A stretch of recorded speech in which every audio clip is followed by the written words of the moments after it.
हर खबर पर होगी आपकी पकड़। डाउनलोड कीजिए एबीपी लाइव ऐप। तो एबीपी न्यूज पर भारतीय वायुसेना में राफेल की ये पहली तस्वीरें जो हम आपको दिखा रहे हैं। जी हां, 5 राफेल विमान भारतीय वायुसीमा में दाखिल हो चुके हैं और भारतीय वायुसीमा में दाखिल होते ही 2 सुखोई विमान जो हैं वो एस्कॉर्ट कर रहे हैं, निगरानी करते हुए लेकर आ रहे हैं इन 5 राफेल विमानों को। ये देखिए हवा में किस तरीके से ये विक्ट्री का निशान, जीत का निशान, ये वी फॉर्मेशन बनाकर आगे बढ़ते हुए ये विमान, जिनमें 5 राफेल हैं और 2 सुखोई विमान जो अब एस्कॉर्ट करते हुए लेकर आ रहे हैं इन राफेल विमानों को। हम लगातार आपको कह रहे हैं कि दुश्मन का खेल होगा फेल, क्योंकि आ गया है राफेल। राम राम राफेल कहिए। भारतीय वायुसीमा में राफेल के पहले दर्शन आपका चैनल एबीपी न्यूज आपको करा रहा है।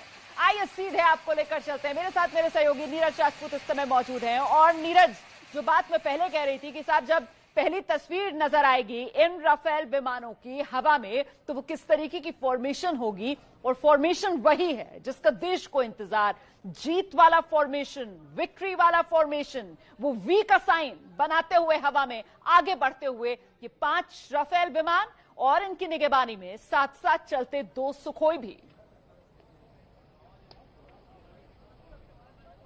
बिल्कुल रोमाना, बिल्कुल ठीक कहा। जैसे ही भारतीय एयर स्पेस में दाखिल हुए तो जो उन्होंने फॉर्मेशन बनाई वो विक्ट्री, जो आप विक्ट्री कह रही है, वो दरअसल एरो फॉर्मेशन भी है। एरो फॉर्मेशन इसलिए यानी कि जो बाण की जो फॉर्मेशन होती है, जो ऐसे बाण जाता है, इस तरह की ये फॉर्मेशन बनाई गई है।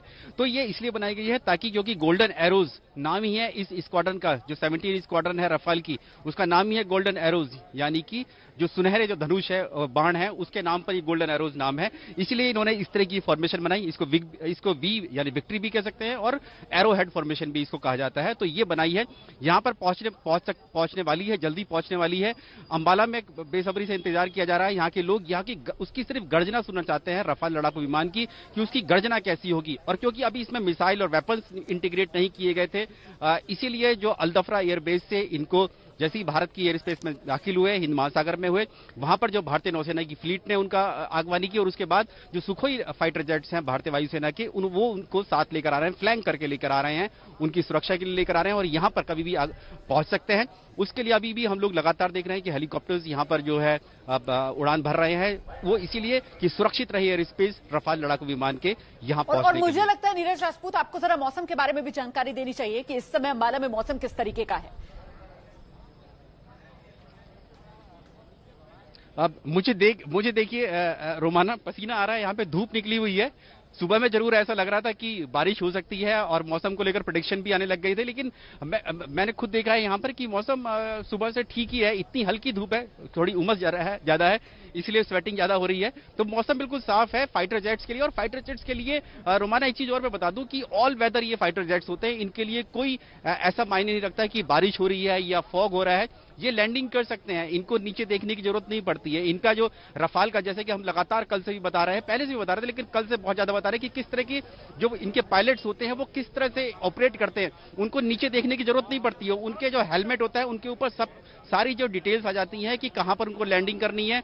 उसके लिए कोई बारिश, कोई फॉग उनके लिए मायने नहीं रखती, कोई अंधेरा मायने नहीं रखता है।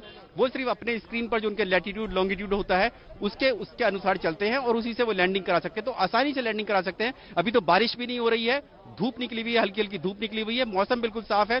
हो सकता है कि राफेल लड़ाकू विमान जब यहां आसमान में आए, क्योंकि मैं ठीक वहीं पर खड़ा हूं जहां पर एयरफोर्स बेस बामुश्किल 500 मीटर यहां से है, तो हमारी जो परिधि है, जो बाउंड्री है, वो यहां पर है। और उन्होंने कहा कि अब जो रेस्ट्रिक्शंस है वो सारी हटा ली गई हैं, वीडियोग्राफी, फोटोग्राफी मीडिया के लिए अलाउड है, यहां पर आ सकते हैं, क्योंकि ये जो फाइटर जेट्स है अब यहां पर किसी भी वक्त पहुंच सकते हैं।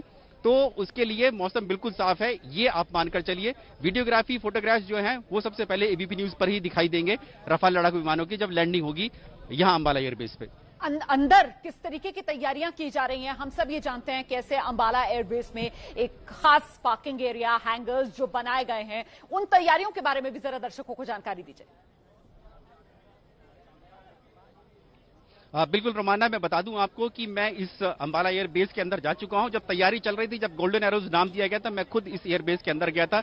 जब इंफ्रास्ट्रक्चर जो है बनना स्टार्ट हो गया था इन रफाल लड़ाकू विमानों के लिए, अंदर जो है पूरी तरह से ये जो बहुत बड़ा एयर बेस है, यहां पर अगर हम लोग देखेंगे तो यहां पर पहले से ही MiG-21 बाइसन जो है उनकी एक स्क्वाड्रन यहां पर है। जैगुआर की भी स्क्वाड्रन इस एयर बेस के अंदर है, अंबाला एयर बेस में है।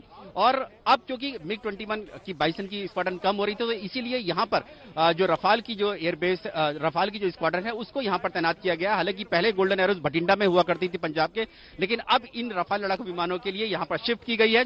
पूरा इंफ्रास्ट्रक्चर यहां पर तैयार किया गया है। पहले से भी यहां रनवे थे, लेकिन इन रफाल लड़ाकू विमानों के लिए अलग से रनवे बने हैं, अलग से यहां पर हैंगर्स बने हैं, क्योंकि 18 लड़ाकू विमान जो है यहां पर तैनात किए जाएंगे। उनके लिए 18 हैंगर यानी जो पार्किंग स्पेस होता है, हम देखते हैं पूरी तरह से जो एकदम बंकर की तरह जो हैंगर्स होते हैं, पार्किंग स्पेस होती है जिस पर बम का भी कोई जो है नुकसान नहीं हो सकता है। ऊपर से अगर बमबारी होती है तो इस तरह के मजबूत जो हैंगर्स बने हैं।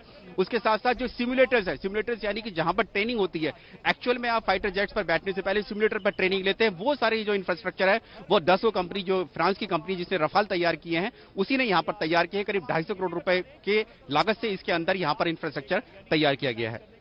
आप रहिए मेरे साथ, नीरज राजपूत। दर्शकों को सीधे लेकर चलते हैं। मेरे साथ मेरे सहयोगी प्रणय उपाध्याय भी इस समय मौजूद हैं। प्रणय, हिंदुस्तान में हम बेसब्री से इंतजार कर रहे हैं इन राफेल विमानों की गर्जना सुनने के लिए, लेकिन अगर दुश्मन की बात की जाए तो उसकी धड़कनें तो तेज हो रही होंगी इनकी गर्जना का सिर्फ एहसास करके। बिल्कुल रोमाना, अगर कोई भी नया मिलिट्री हार्डवेयर आता है किसी भी देश के पास, अगर कोई नया मिलिट्री प्रोग्रेस जिसे कहा जाता है, सैन्य क्षमता उसकी बढ़ती है, तो ये प्रभावित करता है जो सारे डायनामिक्स होते हैं, जो पावर डायनामिक्स कहे जाते हैं किसी भी देश के, उसके नेबरहुड के, उनको प्रभावित करता है। और इसीलिए आप देखिए कि अधिकतर देश किसी भी दूसरे देश के नए हथियार एक्वायर करने पर, उनके सैन्य क्षमता बढ़ाने के ऊपर प्रतिक्रिया देते हैं कि इससे कहीं सैन्य संतुलन न गड़बड़ा जाए। लेकिन राफेल क्या चेंज करता है? राफेल चेंज करता है एक बहुत महत्वपूर्ण चीज, जो कि भारत की जो है कहा जा सकता है भारत की सिक्योरिटी की एक हकीकत है, क्योंकि एक तरफ लाइन ऑफ कंट्रोल है, दूसरी तरफ लाइन ऑफ एक्चुअल कंट्रोल है। यानी दोनों तरफ भारत के सामने एक चुनौती है कि उसे अपने दुश्मन के इरादों को काउंटर करना है, बिना सीमाओं को लांघे, बिना लाइन ऑफ एक्चुअल कंट्रोल या लाइन ऑफ कंट्रोल को लांघे। और राफेल भारत को वही एक स्ट्रेटेजिक डेप्थ देता है, यानी बियॉन्ड विजुअल रेंज कैपेबिलिटीज, यानी जो नजर में सामने दिख भी नहीं रहा है उस खतरे को भी न्यूट्रलाइज कैसे किया जाए, चाहे वो जमीन पर हो, चाहे वो हवा में हो या समंदर के अंदर हो। भारतीय सरहदों में रहते हुए, भारतीय एयर स्पेस को क्रॉस किए बिना किस तरीके से चीन या पाकिस्तान के अंदर टारगेट्स को न्यूट्रलाइज किया जाए, यह कैपेबिलिटी राफेल भारत को देता है। यानी बालाकोट जैसी एयर स्ट्राइक को अंजाम देने के लिए अब शायद भारतीय वायुसेना को काउंटर करने के लिए भारतीय वायुसेना को अब जो वायु सीमा है उसको लांघने की जरूरत नहीं पड़ेगी। ये बड़ी जानकारी आप दे रहे हैं। और आपने वो जो बात कही ना कि देखिए एक तरफ एलओसी है, दूसरी तरफ एलएसी है। नीरज राजपूत, इसी वजह से अंबाला का ये एयरबेस जो है वो स्ट्रेटेजिकली महत्वपूर्ण हो जाता है।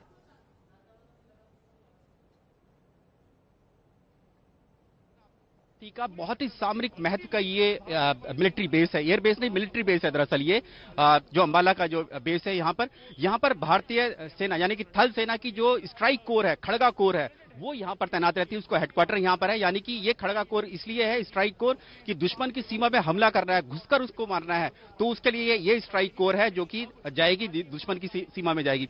दूसरा, यहाँ पर जो ब्रह्मोस मिसाइल है, जो कि भारत की जो स्ट्रेटेजिक मिसाइल है, उसका बेस यहाँ पर इसके अंदर है, इस बेस के अंदर है।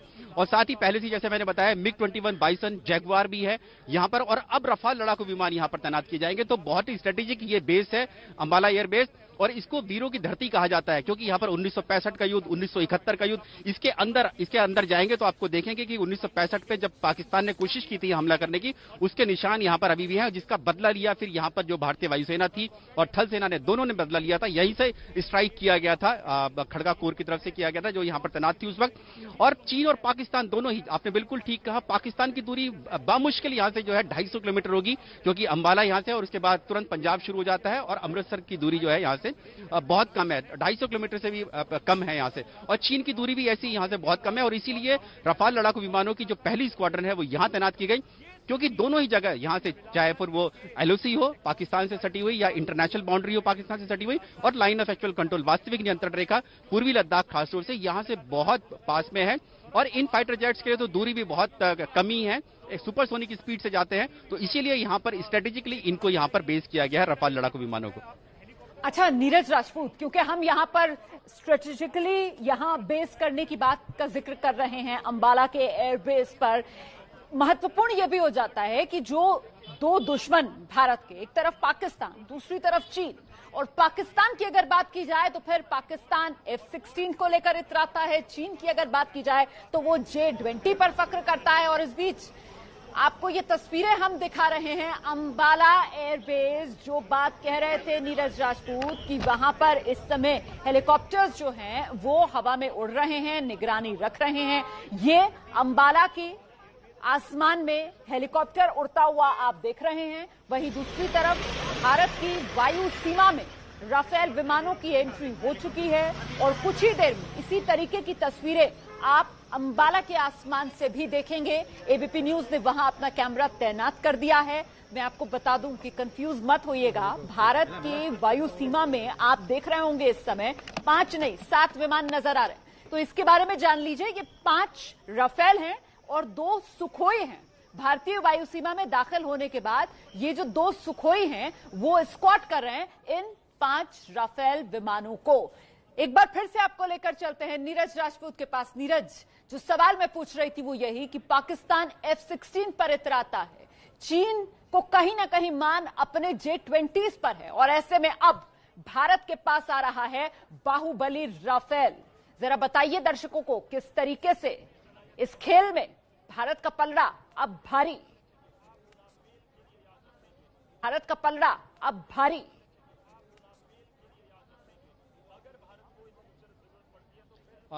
देखिए रोमाना, जो F-16 की बात की आपने, अमेरिकी फाइटर जेट से काफी आधुनिक फाइटर जेट्स F-16 है, लेकिन ये बहुत पुराने हैं, 80 और 90 के दशक के F-16 है। उसके बाद से कोई इनमें अपग्रेडेशन बहुत ज्यादा नहीं हो पाया है। और हमने देखा था जब बालाकोट एयर स्ट्राइक के बाद डॉग फाइट हुई थी, हमारे जो फाइटर जेट्स है, सुखोई और MiG-21 बाइसन, जो कि विंग कमांडर अभिनंदन, जो कि पूरी दुनिया जानती है, उन्होंने F-16 को मार गिराया था पाकिस्तान के। तो जब हमारा MiG-21 बाइसन, जो कि 60 के दशक का फाइटर जेट्स है, रशियन फाइटर जेट्स है, उसने ही मार गिराया F-16 को, तो रफाल तो अभी के सबसे लेटेस्ट जो दुनिया के जो 4.5 जनरेशन के फाइटर एयरक्राफ्ट है उनमें से सबसे बेहतरीन फाइटर जेट्स है, जिसको गेम चेंजर माना जा रहा। तो F-16 कहीं पर भी इस रफाल लड़ाकू विमान के सामने टिक नहीं पाएगा। जो आपने बात की, जो चीन का, जो चाइना का जो J-20 है, जिसको चाइना जो है स्टेल्थ एयरक्राफ्ट के नाम से दुनिया को बताता है, लेकिन वो स्टेल्थ एयरक्राफ्ट इतना बड़ा स्टेल्थ एयरक्राफ्ट नहीं है। अभी 2 साल पहले ही जब डोकलाम विवाद चल रहा था, उस दौरान जो ये J-20 फाइटर एयरक्राफ्ट था, ये अरुणाचल प्रदेश तिब्बत के बेहद तिब्बत में था और अरुणाचल प्रदेश की तरफ ये वहां पर पेट्रोलिंग कर रहा था। उस वक्त जो भारतीय वायुसेना के जो सुखोई फाइटर जेट्स थे, उनके ही रडार ने उसको इंटरसेप्ट कर लिया था। तो इसलिए जो स्टेल्थ की बात करता है कि चीन क्योंकि J-20 स्टेल्थ एयरक्राफ्ट है, वो कहीं से भी स्टेल्थ नहीं है। तो रफाल लड़ाकू विमान तो और ज्यादा सुपीरियर है उसके, और रफाल लड़ाकू विमान बहुत मायनों में स्टेल्थ भी है। उनकी जो रडार, उसमें ऐसी सिस्टम्स लगी हुई है कि दुनिया के जो दूसरे देशों की जो वायुसेनाएं हैं उनके फाइटर जेट्स को इंटरसेप्ट कर सकता है। तो मैं आपको बता सकता हूं कि रफाल के सामने ना तो F-16 पाकिस्तान का और ना ही जो J-20 है, जिसे चेंगदू के नाम से भी जाना जाता है चीन में, चीन की वायुसेना उसको कहती है, वो कहीं से भी टिक नहीं पाते हैं। और इसीलिए इस रफाल लड़ाकू विमान को गेम चेंजर का नाम दिया गया है। और गेम चेंजर इसकी मिसाइल की वजह से, जो इसकी वेपन्स, जैसे कि आपने भी बताया था कि हैमर, जो इसकी जो बॉम्ब इसमें लगाए जाएंगे, और साथ ही बात करेंगे जरा इसके बारे में, हैमर के बारे में भी बात करेंगे, स्कैल्प के बारे में भी बात करेंगे, मिका के बारे में भी बात करेंगे। दर्शकों को बताएंगे किस तरीके से न सिर्फ हवा से जमीन बल्कि हवा से हवा में मार करने वाली मिसाइल से लैस ये राफेल, और बड़ी बात यह कि परमाणु हथियारों से भी इसको लैस किया जा सकता है। लगातार नीरज राजपूत हमारे साथ बने हुए हैं और साथ ही प्रणय उपाध्याय भी हमारे साथ पल पल का अपडेट जानकारी पहुंचा रहे हैं। प्रणय, यहां जब हम बात करते हैं कि दुश्मन का खेल खत्म क्योंकि आ रहा है राफेल भारत के पास, तो नहीं भूलना चाहिए कि वो राफेल विमान है जो एक तरीके से वॉर लाइक सिचुएशंस में ट्राइड एंड टेस्टेड है ना। चाहे यमन हो, चाहे सीरिया हो, वहां पर तो गेम चेंजर साबित करके दिखाया है इस राफेल विमान। जी बिल्कुल। इनफैक्ट लीबिया के अंदर जो फ्रांस लेड नाटो की एयर स्ट्राइक्स थी, जो गद्दाफी का जो रिजीम था उसे खत्म करने के लिए जिस तरीके की एयर स्ट्राइक्स नाटो ने की थी, जिसे फ्रांस ने लीड किया था, उसमें रफाल लड़ाकू विमान का इस्तेमाल किया गया था। दुनिया में इस समय काफी पॉपुलर लड़ाकू विमानों में से, जिसका जिक्र नीरज भी कर रहे थे, उसमें से माना जाता है ये। और चाइना के का जैसे JF-20 जो J-20 फाइटर जेट है उनका, वो किसी भी ऑपरेशन के अंदर इस्तेमाल नहीं हुआ है। यानी उसकी जो बैटल हार्डन कैपेबिलिटीज हैं युद्ध के मैदान में, क्योंकि क्या होता है रोमाना, एक तो होती है आपकी टेक्निकल क्वालिफिकेशन, लेकिन एक होती है प्रोवन क्वालिफिकेशन। जमीन पर लाइव सिचुएशन में इस विमान ने कैसे परफॉर्म किया है, यह बहुत मायने रखता है किसी भी मिलिट्री हार्डवेयर के लिए। और अगर आप देखें कि भारत ने पिछले कुछ समय में जो भी मिलिट्री हार्डवेयर लिया है, चाहे वो अपाचे जैसे लड़ाकू हेलीकॉप्टर हो, चिनूक जैसे हैवी लिफ्ट हेलीकॉप्टर हो, या C-130J हो, ये वो सारे एयर प्लेटफॉर्म्स हैं जिन्होंने जिन्होंने युद्ध जैसी सिचुएशंस के अंदर परफॉर्म किया है। और राफेल भी उन लड़ाकू विमानों में से शामिल है जिसकी जो बैटल हार्डन कैपेबिलिटीज हैं वो टेस्ट की गई हैं, उसने परफॉर्म किया है। और यही एक कारण था जिसके लिए भारत ने इस युद्धक विमान का चुनाव किया। जी रोमाना। जी आप रहिए मेरे साथ। इस बीच ये लगातार अंबाला के आसमान पर एबीपी न्यूज का कैमरा नजर बनाए हुए है और ये तस्वीर वही जो नीरज राजपूत बता रहे थे ना कि भाई अंबाला के आसमान में इस समय जो हेलीकॉप्टर्स हैं उनकी गश्त चल रही है। नीरज राजपूत वहां पर लगातार बने हुए हैं। ये हमारा अपना एबीपी न्यूज का कैमरा है और हर तस्वीर एबीपी न्यूज के कैमरे में इस समय हम कैद कर रहे हैं। जैसे ही अंबाला के आसमान में ये हवा का योद्धा राफेल नजर आएगा, उसकी पहली तस्वीर भी यकीनन अपने चैनल एबीपी न्यूज पर आप हमारे साथ देखेंगे। वहीं दूसरी तरफ तस्वीर है भारतीय वायु सीमा में दाखिल हो चुका है हवा का बाहुबली राफेल।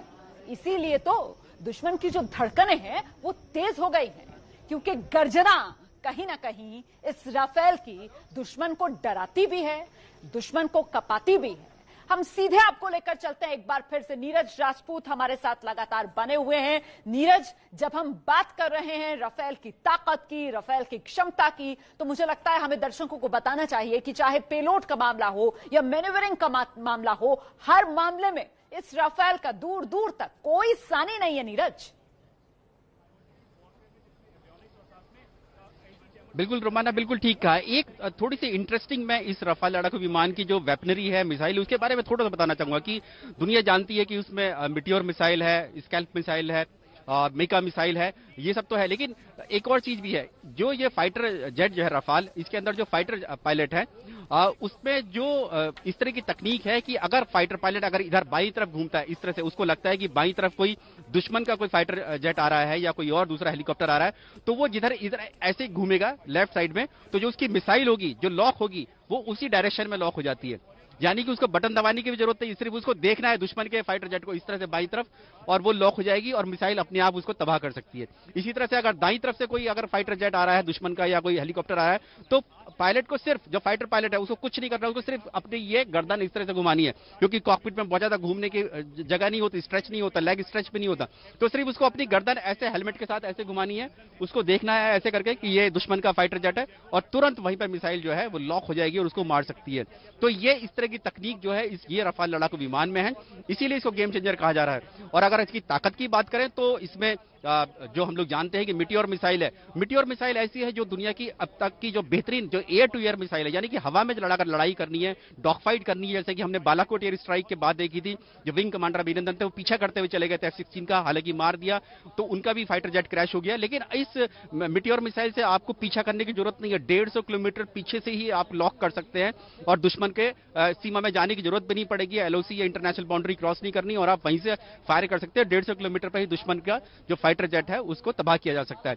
स्कैल्प मिसाइल जो 300 किलोमीटर की रेंज है उसकी, और स्टिल्ट है, यानी कि अगर आपने उसको फायर किया तो वो दिखाई नहीं देगी दुश्मन को कि कहां जा रही है, और साथ ही जो उसको क्रूज भी किया जा सकता है, यानी कि उसकी डायरेक्शन भी चेंज कर सकते हैं आप। जब हवा में होगी इसको कहीं और उसको भेजना है, ऐसा लगता है कि डायरेक्शन चेंज करनी, तो उसको डायरेक्शन चेंज किया जा सकता है। तो यानी स्टिल्ट क्रूज मिसाइल है ये, 300 किलोमीटर और 1300 किलो, यानी कि 1300 किलोग्राम भारी ये मिसाइल है। इतना इसके अंदर एक्सप्लोजिव आ सकता है, जो दुश्मन देश के जो बंकर्स होते हैं, बड़ी बड़ी छावनियां जो होती हैं, उसको तबाह करने के लिए फ्रांस ने भी इस्तेमाल किया इन स्कैल्प मिसाइल का, और अब भारत को इसीलिए दिया गया है ताकि अगर जरूरत पड़े दुश्मन के खिलाफ, दुश्मन के बंकर्स, पोस्ट और बड़ी बड़ी छावनियां जहां पर हेडक्वार्टर्स होते हैं, जो फील्ड फॉर्मेशंस के, उनको तबाह करना है, तो उसके लिए ये 1300 किलो की जो स्कैल्प मिसाइल है, जो मैंने खुद देखी थी मॉन्ट दे मार्सन में फ्रांस के, जब मैं गया था फ्रांस में, तो वहां के उनके पास स्कैल्प मिसाइल मैंने खुद देखी थी, कितनी बड़ी मिसाइल है। उसको इंटीग्रेट किया गया था जो रफाल लड़ाकू विमान थे, तो वो अगर कहीं पर भी हमला करती है तो पूरी तरह से तबाह कर सकती है। तीसरी जो इसकी मिका मिसाइल है वो शॉर्ट रेंज के लिए, अगर पास में कोई फाइटर जेट है दुश्मन का तो उससे कैसे डॉग फाइट में उसको क्लोज कॉम्बैट में उसमें अटैक कर सकते हैं, तो वो इस मिसाइल में है। और चौथी तो हम लोग जानते हैं जो हैमर मिसाइल या बॉम्ब भी जिसको कह सकते हैं, वो भी दे रहा है। वो ठीक वैसे ही है जैसे इजराइल के स्पाइस 2000 बॉम्ब इस्तेमाल किए थे बालाकोट में एयर स्ट्राइक करने के लिए मिराज 2000 फाइटर जेट्स ने, तो वो उसी तरह की हैमर है कि अगर आपको दुश्मन के किसी टेररिस्ट कैंप पर अटैक करना है या उसको और दूसरी किसी इस्तेमाल करना है, तो उसके लिए इस हैमर मिसाइल का इस्तेमाल किया जा सकता है, जिसको प्रेसिशन बॉम्ब भी जिसको कहा जाता है। तो ये सारी इसकी जो वेपनरी है वही इसको जो है गेम चेंजर बनाती है। साथ ही इसकी एवियोनिक्स और रडार भी, आईसा रडार भी इसमें कहा जाता है, जो दुनिया की सबसे बेहतरीन रडार में से एक है आईसा, वो इसमें लगी हुई है, जिससे कि ये दुश्मन को कम दिखाई देता है। उसकी वजह से ये गेम चेंजर है चीन और पाकिस्तान के खिलाफ। ये बड़ी जानकारियां, महत्वपूर्ण जानकारियां जो दे रहे हैं नीरज राजपूत, और इसी वजह से तो, इन्हीं खासियतों की वजह से तो ये राफेल विमान गेम चेंजर कहा जाता है कि पूरी की पूरी जो स्थिति होती है उसको बदल देता है, अपने पक्ष में पूरा का पूरा पलड़ा जो है वो झुका देता है। इस तरीके की खासियत से लैस ये राफेल विमान। अच्छा नीरज, आप जिन मिसाइल्स की बात कर रहे थे वो पहले ही भारत आ चुके हैं, और ऐसे में तैयार करके तैनाती में महज एक हफ्ते के भीतर मोर्चा संभालने के लिए यह तैयार किया जा सकता है राफेल विमान। इसके बारे में भी जरा दर्शकों को जानकारी दीजिए।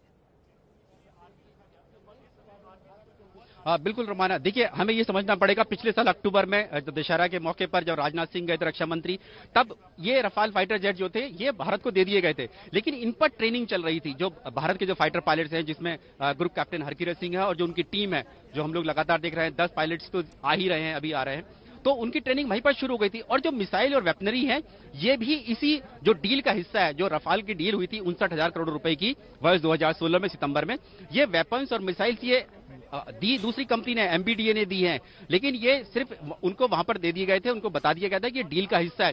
तो वहां पर ट्रेनिंग ये उन मिसाइल्स की कर चुके हैं, वहां पर फ्रांस में ये इस तरह की कर चुके हैं ट्रेनिंग कि किस तरह से मिसाइल फायर करनी है, किस तरह से बॉम्ब फायर करने हैं। तो ये सब सारी ट्रेनिंग वहां पर हो चुकी है। इसीलिए अब जब ये यहां पर आएंगे, अंबाला एयरबेस में आएंगे, तो इनको बहुत ज्यादा टाइम नहीं लगेगा, क्योंकि हमने देखा है कि कई बार जो नए फाइटर जेट्स आते हैं वायुसेनाओं में, किसी में भी, चाहे भारत की या किसी और में, बहुत टाइम लगाते हैं, 2-2, 3-3, 6-6 महीने तक टाइम लग जाता है इंटीग्रेशन में। लेकिन क्योंकि मिसाइल इनकी पहले ही आ चुकी है, जो एमबीडीए कंपनी है उसने खुद कहा है कि जो मिसाइल्स हैं वो यहां पर आ चुकी हैं और इंटीग्रेट करने में बहुत टाइम नहीं लगेगा। तो ऐसा माना जा रहा है कि 1 हफ्ते 10 दिन के अंदर जो है इनमें जो मिसाइल जो है इंटीग्रेट कर दी जाएगी। और खास बात यह है कि वायुसेना ने इसीलिए आज की जो सेरेमनी है वो इसीलिए मीडिया को अंदर आने के लिए मना किया है, क्योंकि इनकी मिसाइल नहीं लगी हुई है। क्योंकि किसी फाइटर जेट्स की जो ताकत होती है वो उसकी मिसाइल और बॉम्ब्स और वेपनरी होती है। तो इसलिए जब हम लोग 20 अगस्त के आसपास जो सेरेमनी होगी इसी अंबाला एयरबेस के अंदर, तब वहां पर देखेंगे उनकी मिसाइल पूरी लगी हुई होंगी उसके अंदर। बिल्कुल। और फिलहाल देखिए, महज 4 से 5 मिनट का बताया जा रहा है इंतजार, और उसके बाद ये राफेल विमान अंबाला के एयरबेस पे लैंड करने वाले हैं। लेकिन जिस दौरान हवा से बातें करने के लिए तैयार थे ये राफेल विमान, उस समय की पायलट की बातचीत जरा एक बार सुनिए।